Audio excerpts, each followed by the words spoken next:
Buongiorno, Focus, bollettino colture erbacee, aggiornamento.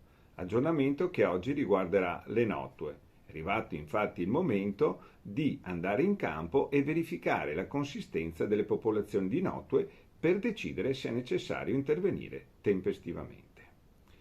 Nel Veneto centro-occidentale è stata ormai raggiunta la sommatoria termica per la formazione del quarto stadio di sviluppo, il primo a poter far danno al mais e alle altre colture suscettibili, e quindi è arrivato il momento di entrare in campo e verificare. Per quanto riguarda il Veneto orientale, la sommatoria termica è più bassa e gli ultimi output indicano la finestra tra il 13 e il 18 maggio utile per andare in campo a verificare, quindi per il Veneto orientale c'è qualche giorno in più. Per quanto concerne come andare a verificare, leggete le istruzioni sui bollettini andando sul sito di Veneto Agricoltura, www.venetoagricoltura.org, oppure scrivendo a bollettino.erbacee@venetoagricoltura.org per ricevere via mail il bollettino con tutti i link, le istruzioni per l'uso ed anche le informazioni per rendersi sempre più autonomi per prendere le decisioni per quanto riguarda la difesa integrata.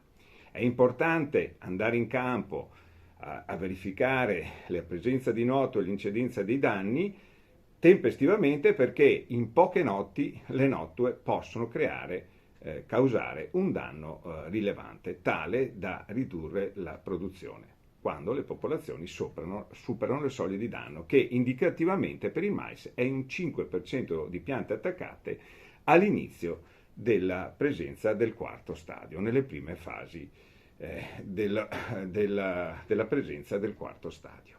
Quindi andiamo in campo e verifichiamo. Qualora si superino le soglie e la presenza sia elevata, intervenire tempestivamente con alti volumi d'acqua, di sera se possibile, utilizzando ovviamente gli insetticidi che sono registrati per le notue, per combattere le notue.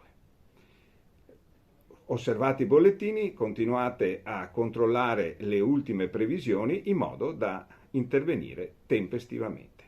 Alla prossima!